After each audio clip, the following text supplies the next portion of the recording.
Hello my dear students. आज मैं most important fill in the blanks को लेकर आया हूँ जो कि बहुत ही इम्पॉर्टेंट है। और ये जो फिल इन द ब्लैंक्स है आपको अच्छी तरह से पता है कि जो फिल इन द ब्लैंक्स होते हैं, ठीक है। और वो आपको बहुत अच्छे मार्क्स आपको दे सकते हैं अगर आपने अगर अच्छी तरह से आपने लिखी होंगे, ठीक है। क्योंकि इसमें जो होता है मार्क्स कटते नहीं हैं, ठीक है। 1 मार्क्स का अगर है फिल इन द ब्लैंक्स तो आपको 1 में 1 मिलेंगे यदि आप अच्छी तरह से आप सही लिखते हो तो ये जो फिल इन द ब्लैंक्स है एक्चुअली ये मोस्ट इम्पॉर्टेंट है। मैं ये नहीं कह रहा हूँ कि सीरियस शॉर्ट है, लेकिन मोस्ट इम्पॉर्टेंट है, ठीक है ना। और ये जो है सभी यूनिट को मिलाकर मैंने इसको बनाया है, तो 30 क्वेश्चन यहाँ में से हैं। और जो 30 क्वेश्चन है ये आपको हेल्प करेंगे मार्क्स उठाने में आपको, ठीक है। लेकिन इसको आपको समझने होंगे, एकदम कॉन्सेप्ट बेसिस पे आपको समझने होंगे, ताकि क्वेश्चन जो होगा हूबहू ऐसे तो नहीं आएंगे जैसा मैं यहाँ पे आप जैसे देख रहे हो, लेकिन घुमा फिरा कर जो भी क्वेश्चन आएगा ये टॉपिक को रिलेटेड जरूर होगा, मतलब ये टॉपिक जो है उससे जुड़ा हुआ रहेगा, ठीक है ना। तो चलिए समझते हैं। तो फर्स्ट जो है वो है catabolism and anabolism occur simultaneously in cells and combination of this is called डेस। तो अगर आपको यहाँ पे क्या कहता है कि कैटाबॉलिज्म और एनाबॉलिज्म जो होता है एक साथ होते हैं, ठीक है ना। और उनकी जो कॉम्बिनेशन को हम क्या कहेंगे यहाँ पे कपल्ड रिएक्शन कहेंगे, ठीक है।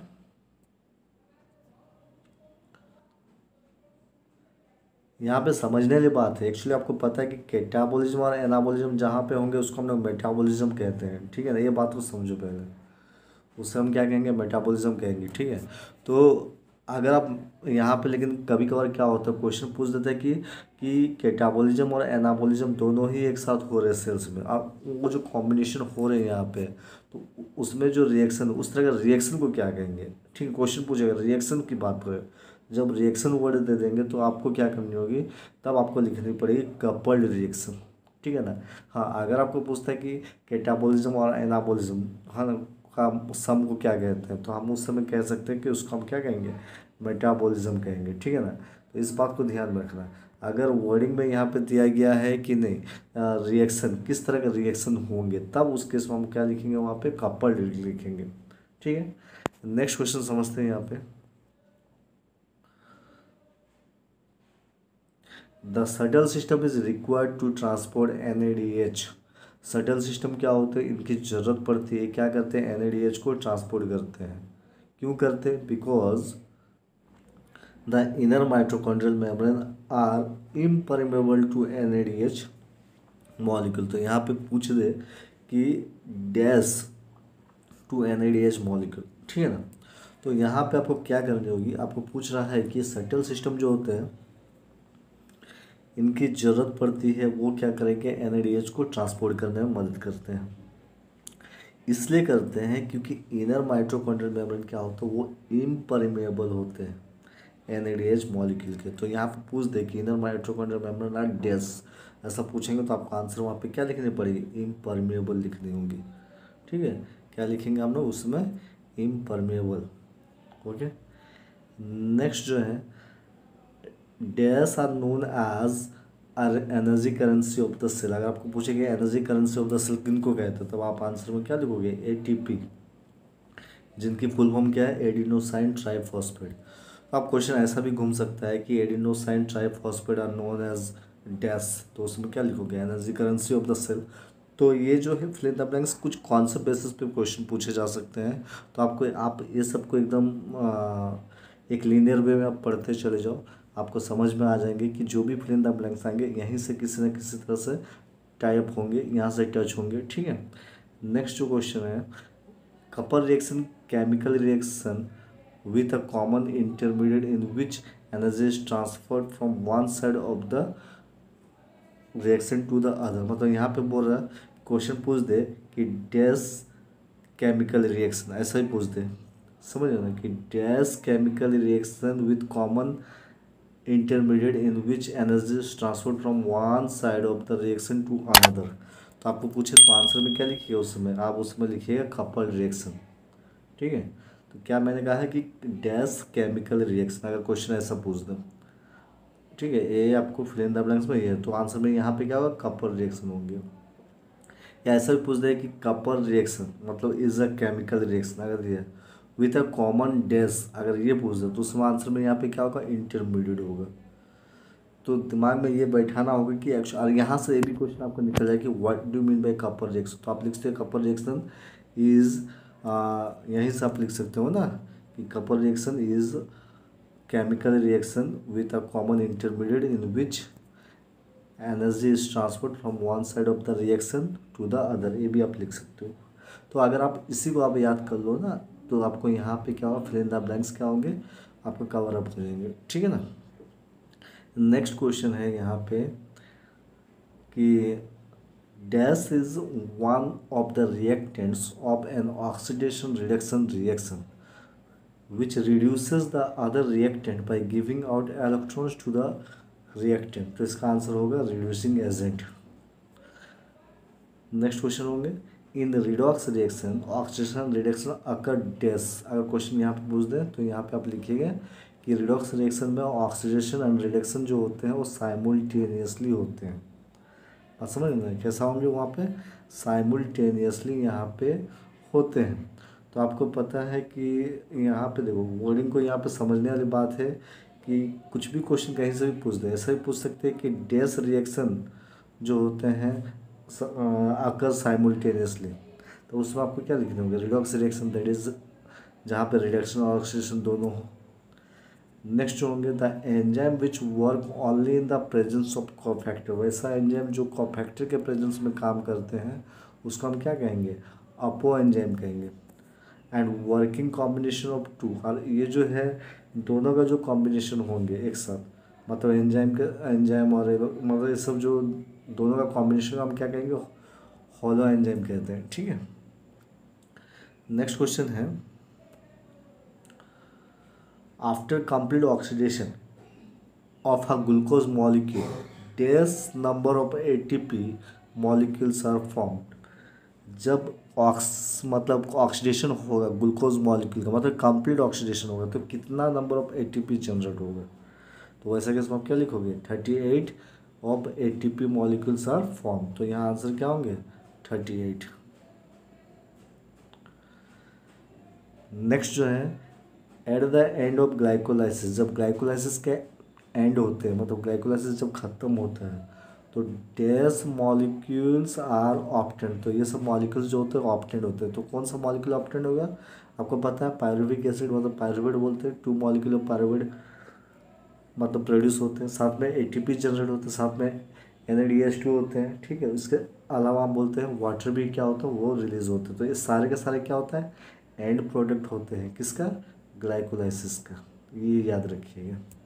अब यहीं से क्या होगा एक शॉर्ट क्वेश्चन पूछ दे, एकदम मोस्ट इम्पॉर्टेंट है ये, इससे क्वेश्चन ये शॉर्ट क्वेश्चन पूछ दे कि what are the end product of glycolysis, तो आंसर में यही होंगे ना, तो आपको ये फिल इन द ब्लैंक्स के लिए भी इम्पॉर्टेंट है, शॉर्ट टाइप क्वेश्चन भी है, जो भी है इसमें से आपको मार्क्स उठाने में ये हेल्प करेंगे।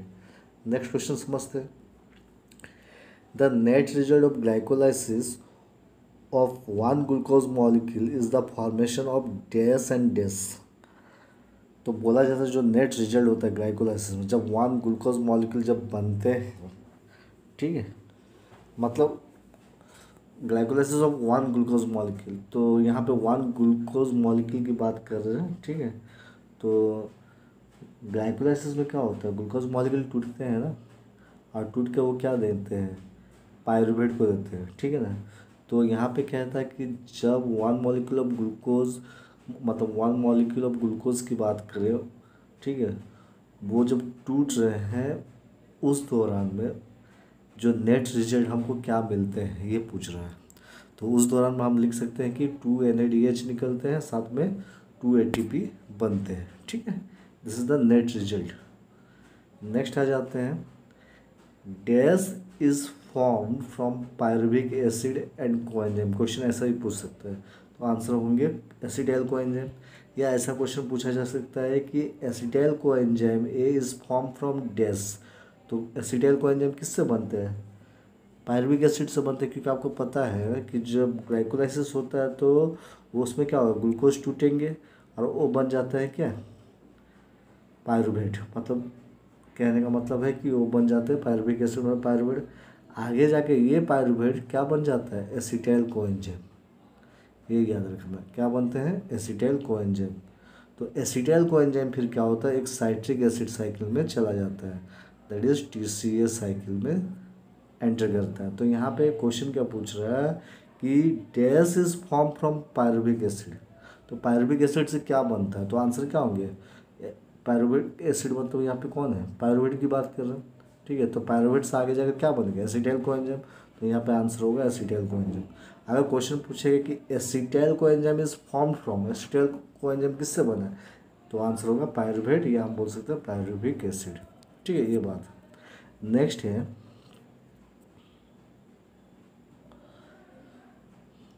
To important by products of HMP shunt. आपको पता है पेंटोस फॉस्फेट पाथवे आप लोगों ने पढ़ा होगा। तो HMP संट में दो को इम्पॉर्टेंट जो होता है बाई प्रोडक्ट कौन कौन से, वो होते हैं NADPH और एक होता है पेंटोस शुगर, ठीक है।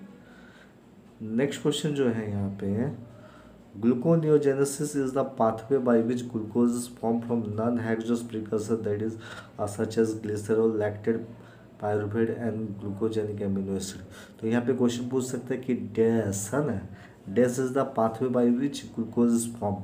बोलता है ऐसा कौन सा पाथवे जिसमें ग्लूकोज बनेंगे, और ग्लूकोज बनेंगे किससे, जैसे कि पायरुवेट से बनेंगे, मतलब नॉन कार्बोहाइड्रेट सोर्सेस से जो बनेंगे, हाँ, तो उसको हम क्या कहेंगे, तो उसका आंसर क्या होगा, ग्लूकोनियोजेनेसिस। आपको पता है जेनेसिस का मतलब होता है सिंथेसिस होना, जेनेसिस का मतलब क्या होता है, मतलब यहाँ पे फॉर्मेशन होना, सिंथेसिस होना।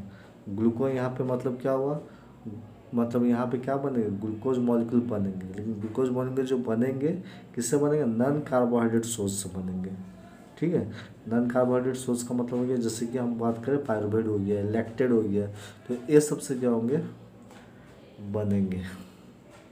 तो उसको हम क्या कहेंगे, उसको हम कहेंगे ग्लूकोनियोजेनेसिस। अब यहाँ से भी से क्वेश्चन पूछा जा सकता है कि शॉर्ट क्वेश्चन पूछ दे, ठीक है ना।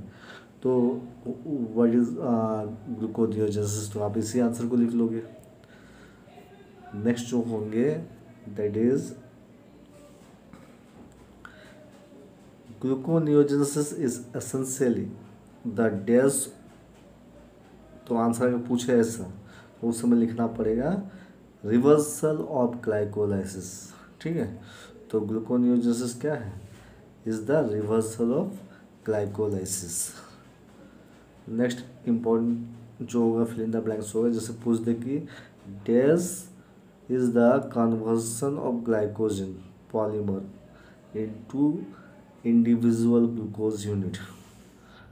मतलब इसमें क्या बोलता है कि मतलब ये क्या होता है, glycogenolysis means conversion of glycogen, glycogen का कन्वर्सन होना इनटू ग्लूकोज यूनिट्स। आपको पता होगा कि ये मेरा ग्लाइकोजिन है और ये ग्लाइकोजिन आगे जाके क्या बनेगा, ग्लूकोज बनेगा, मतलब ग्लाइकोजिन टूटा ग्लूकोज बना, तो इसको हम लोग कहेंगे ग्लाइकोजेनोलाइसिस, मतलब ग्लाइकोजिन से ग्लूकोज का कन्वर्सन होना को हम कहेंगे ग्लाइकोजेनोलाइसिस, ठीक है। नेक्स्ट जो है that is dash the formation of glycogen the primary carbohydrate stored in the liver muscle cells of animals from glucose. तो सीधी सी बात है, पूछा जा रहा है कि फॉर्मेशन ऑफ ग्लाइकोजिन, ग्लाइकोजिन का बनना कहाँ से, फ्रॉम ग्लूकोज, मतलब ग्लूकोज मॉलिक्यूल है, ये आपकी ग्लूकोज मॉलिक्यूल है, इस ग्लूकोज मॉलिक्यूल से ग्लाइकोजिन का बनना, इस प्रक्रिया को, इस प्रोसेस को हम क्या कहेंगे, ग्लाइकोजेनेसिस कहेंगे। तो आप देखो फिल इन द ब्लैंक्स आप पढ़ोगे तो आपको कॉन्सेप्ट बेसिस पे भी आपको शॉर्ट क्वेश्चन भी आपको याद हो जाएंगे, ठीक है।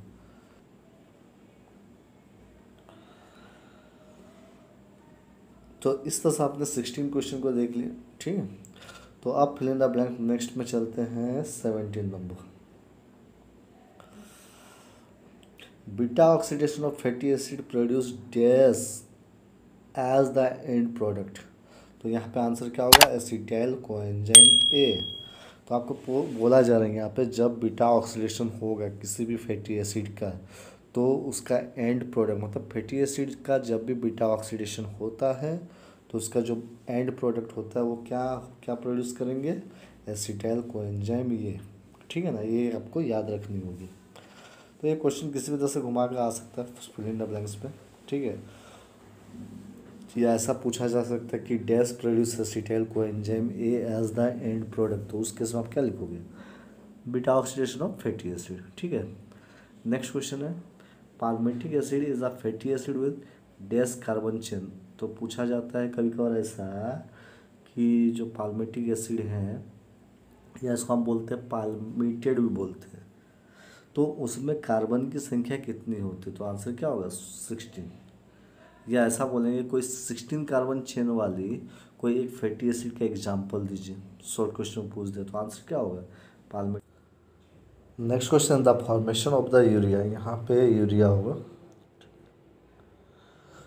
तो कहा जाता है कि यूरिया का फॉर्मेशन होना तो कौन सी ऑर्गन में होगी, वो होंगे that is in the liver. The entire process of urea formation का जो प्रोसेस है, जो एक साइकिल के द्वारा होता है, उस साइकिल का नाम क्या होता है। तो क्वेश्चन अगर पूछा जाए तो आपको लिखनी होगी क्या, ऑर्निथाइन साइकिल, या मतलब इस साइकिल को हम कहते हैं Krebs Henseleit cycle.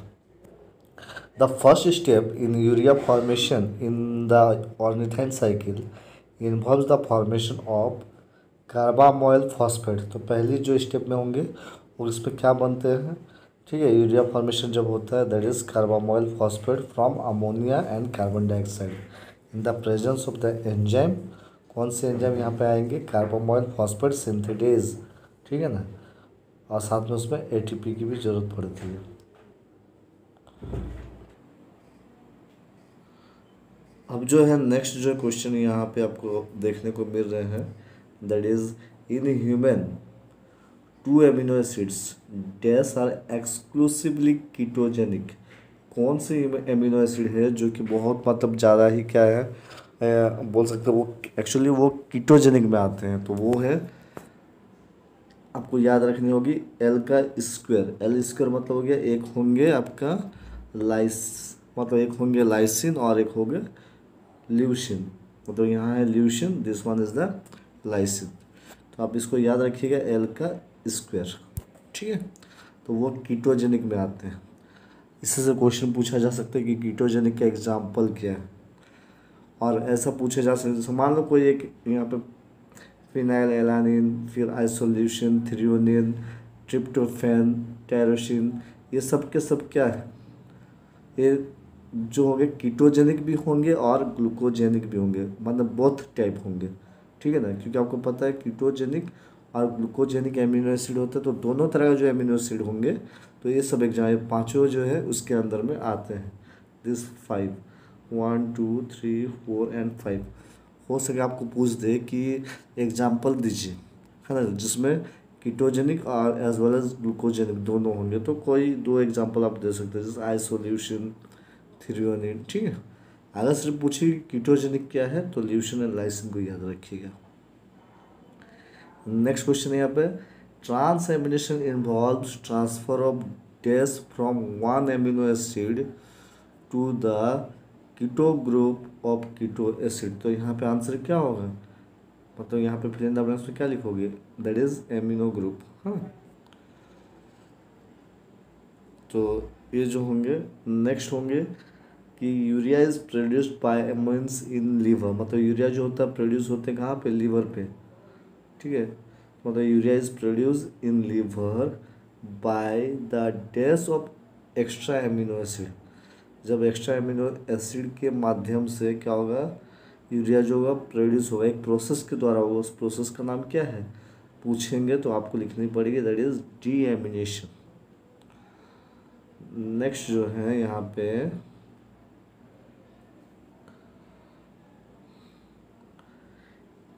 Dash is the, अगर पूछ दे आपको कि dash is the movement of ions across a selectively permeable membrane down their electrochemical gradient relates to the generation of ATP by the movement of hydrogen ions across a membrane during cellular respiration. तो यहाँ पे answer क्या लिखोगे, that is chemiosmosis. तो इससे ये भी आपको याद हो जाएंगे कि केमियोस्मोसिस की डेफिनेशन बतलाए तो आप इसी को लिख पाओगे, ठीक कि नहीं। तो इस तरह से आपको फिल इन द ब्लैंक से कॉन्सेप्ट बेसिस पे आपको पढ़नी है, ना कि रटना है। यहाँ पे याद नहीं करनी पर रट कर नहीं लिखनी है, आपको एक कॉन्सेप्ट बेसिस पे याद करनी होगी। जैसे यहाँ पे क्वेश्चन है कि urea is produce in liver by deamination. तो आपको क्वेश्चन ऐसा भी पूछा जा सकता है कि dash is produce in liver, liver में क्या प्रोड्यूस होता है अगर पूछे तो आंसर क्या होगा, यूरिया। ठीक है, कौन सा प्रोसेस के द्वारा होता है आपको लिखना पड़ेगा डीएमिनेशन। अब नेक्स्ट क्वेश्चन है यहाँ पे, next fill in the blanks यहाँ पे हैं, dash are the one which interrupts the flow of electron. बोलता है आपको ये बतानी होगी जो क्या करते हैं, डिस्टरबेंस लाते हैं, मतलब या जो क्या रुकावट पैदा करते हैं, मतलब इलेक्ट्रॉन जो बहते हैं, तो इलेक्ट्रॉन का जो बहाव होता है रेस्पिरेटरी चेन में, तो उसमें क्या रुकावट पैदा करते हैं, जिसके वजह से क्या होता है वो ब्लॉक कर देते हैं रेस्पिरेटरी चेन का, 3 साइड को ब्लॉक करते हैं। जैसे कि हम बोलते हैं कॉम्प्लेक्स 1 पे करेंगे, कॉम्प्लेक्स 3 पे करेंगे और कॉम्प्लेक्स 4 को करते हैं, जिसके वजह से क्या होता है कि प्रोटॉन का पंपिंग होना वो क्या होगा, ब्लॉक हो जाएंगे, है ना। और साथ में एटीपी का बनना वो भी ब्लॉक हो जाएंगे, और ऑक्सीजन का अपटेक होना वो भी बंद हो जाएंगे, मतलब सब मतलब यहाँ पे एटीपी सिंथेसिस नहीं हो पाएंगे, ठीक है ना, ब्लॉक हो जाएगा। तो ये कौन करते हैं एक्चुअली, वो किसके द्वारा होता है, तो वो होगा इनहिबिटर्स के द्वारा होता है। तो यहाँ पे फिलिंदा ब्लैंक से पूछ सकता है कि किनके द्वारा ये जो होता है इंटरप्ट्स होता है, मतलब इलेक्ट्रॉन का जो बहाव होता है वो क्या होगा, इंटरप्ट्स हो जाएंगे रेस्पिरेटरी चेन में। तो आंसर होगा इनहिबिटर्स ऑफ ईटीसी, आप लिख सकते हो इनहिबिटर्स ऑफ ईटीसी। अब यहाँ से क्वेश्चन ऐसा ही पूछ सकता है कि what do mean bye inhibitors, या ऐसा क्वेश्चन पूछे what do mean bye inhibitors of etc, तो आप इसी को लिखोगे, यही आपका डेफिनेशन में बन जाएगा। तो आपको कॉन्सेप्ट बेसिस पे पढ़नी है, जैसा फिल इन द ब्लैंक्स भी आपका टच हो जाए, आपका शॉर्ट क्वेश्चन भी याद हो जाए, ठीक है ना। तो ये जो है ये जो मैंने दिए हैं इसको समझ कर अगर पढ़ोगे ना तो आप आसानी से शॉर्ट क्वेश्चन को आप एग्जाम में लिख पाओगे, ठीक है। नेक्स्ट क्वेश्चन है यहाँ पे, या next fill in the blanks, uncouplers of oxidative phosphorylation in mitochondria inhibit the coupling between electron transport and phosphorylation reaction, thus inhibit dash without affecting the respiratory chain and ATP synthase। तो answer यहाँ पे होंगे inhibit ATP synthesis. मतलब ये जो अनकपलर्स होते हैं oxidative phosphorylation का, वो क्या करेंगे, वो इनहिबिट करेंगे। एक्चुअली किसको इनहिबिट करेंगे, एटीपी सिंथेसिस। मतलब इसके द्वारा भी, अनकपलर्स के द्वारा भी एटीपी क्या होते हैं, बनते, मतलब एटीपी का जो बनना होता है वो बन नहीं पाता, मतलब यहाँ पे स्टॉप हो जाएगा, मतलब यहाँ पे एटीपी सिंथेसिस नहीं हो पाएगा। अनकपलर्स भी बहुत बड़ा रोल प्ले कर रहे हैं यहाँ पे, ठीक है ना। तो अगर क्वेश्चन पूछा जाए आपको अनकपलर्स क्या है, तो आप इसी को लिख सकते हो, इस सेंटेंस को।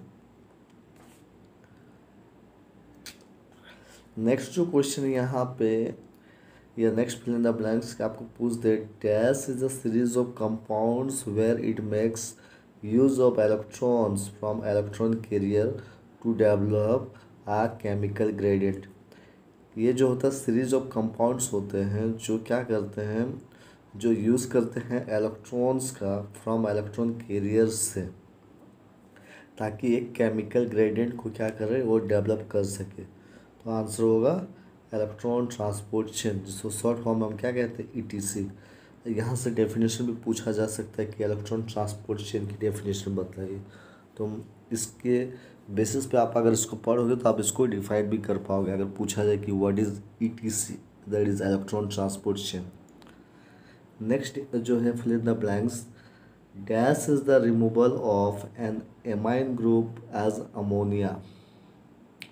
ठीक है, तो आंसर क्या होगा, दैट इज डीएमिनेशन। ठीक है। तो ये भी डेफिनेशन भी आप क्या कर सकते हो, डेफिनेशन भी अगर पूछे what do mean by deamination, तो आंसर लिखोगे deamination is the removal of amine group as ammonia, ammonia के रूप में निकलना, ठीक है ना। नेक्स्ट जो है that is last, dash are amino acids that can be converted into glucose, है ना। एक ऐसा एमिनो एसिड होते हैं जो क्या कहते हैं ग्लूकोज में कन्वर्ट हो जाता है भाया ग्लूकोनियोजेनेसिस के माध्यम से, मतलब ग्लूकोनियोजेनेसिस के माध्यम से वो ग्लूकोज में कन्वर्ट होते हैं, तो वो होंगे ग्लूकोजेनिक एमिनो एसिड। कभी कभार पूछा जा सकता है कि कीटोजेनिक एमिनो एसिड को भी डिफाइन कीजिए, तो ये भी आपका हो जाए कि कीटोजेनिक एमिनो एसिड आता है amino acid that form acetyl coenzyme और एसिटो एसिटाइल कोएंजाइम। या ऐसा क्वेश्चन पूछे फिल इन द ब्लैंक्स में कि dash are the amino acid that form acetyl coenzyme, तो आंसर क्या होगा कीटोजेनिक एमिनो एसिड। तो ये आपको ये सारे जो है आपको मीन्स समझ कर लिखनी है, सबको समझनी है। ऐसा ना हो कि आप इसको रट ले और फिर हूबहू तो fill in the blanks match नहीं करेंगे ना। इसमें आपको क्या करनी है, इसको समझनी है, समझ कर आपको वहाँ पे लिखनी होगी, ठीक है ना। ऐसा नहीं कि रट के जानी नहीं, आपको पूरा समझनी है। और ये जो है सारे यूनिट के unit 1, unit 2, unit 3 and unit 4 सारे यूनिट से टॉपिक वाइज ये फिल इन द ब्लैंक्स मैंने प्रिपेयर किए हैं यहाँ पे तो आपके लिए, और आपको ये समझनी होगी, ठीक है ना। और क्वेश्चन क्या पूछे जाएंगे उस क्वेश्चन को ध्यान से समझना।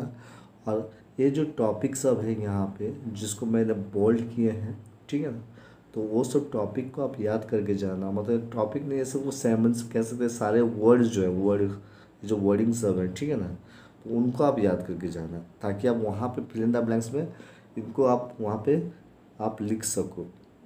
जैसे कि मैं कहूँ, जैसे इनको समझ लेते हैं, जैसे ये रिवर्सल ऑफ ग्लाइकोलाइसिस, तो ये सब जो कहने मतलब ये जो इस सब जैसे यहाँ पायरुविक एसिड हुआ, अpo एंजाइम हुआ, रिड्यूसिंग एजेंट हुए, फिर एटीपी हुए, तो ये सब को जो है आपको ये सब को याद रखनी होगी, ठीक है ना, ताकि आप वहाँ पे क्या हो जो भी फिल इन द ब्लैंक्स आएंगे आप समझना कि कौन सा आप वहाँ पे बैठा सकते हो। एकदम करेक्ट सेंटेंस जो होगा वो मैच होनी चाहिए, मतलब उससे रिलेट होना चाहिए कि आपको ये समझनी होगी कि यूनिट 1 में कौन सा टॉपिक है और उससे कौन सा क्वेश्चन पूछा गया फिल इन द ब्लैंक्स, ठीक है। और उसमें यूनिट 2 से कौन सा फिल इन द ब्लैंक्स पूछा गया, तो सिलेबस के अनुसार जो जो टॉपिक है उसको ध्यान में रखते हुए आपको वहाँ पे फिल इन द ब्लैंक्स को करनी है। तो ये आप प्रिपेयर हो जाइए, ठीक है। और मैंने ऑलरेडी सिलेक्शन क्वेश्चन दिए थे उनको आप याद कर लीजिएगा लॉन्ग क्वेश्चन के लिए, और साथ में मैंने बहुत सारे शॉर्ट क्वेश्चन मैंने दिए थे आपको, तो इतना आप याद कर लो। और जो नेक्स्ट पेपर होंगे आपके जो नेक्स्ट सेमेस्टर में, तो मेरे चैनल पे बने रहिए। आपको जो होंगे फ्री में नोट्स आपको अवेलेबल होंगे, यहाँ पे आपको सारे नोट्स होंगे वीडियो के बेसिस पे। आप जब वीडियो वॉच करोगे तो आपको मिलते चले जाएंगे, आप देख लेना, ठीक है। तो मॉलिक्यूलर बायोलॉजी जो होंगे 5th सेमेस्टर के लिए आप हमारे चैनल पे बने रहिए तब तक के लिए। तो आई होप आपकी जो एग्ज़ाम हो, हमें ही ईश्वर से दुआ करते हैं कि आपकी एग्ज़ाम बहुत अच्छी हो। All the best, thank you. आज के लिए इतना ही।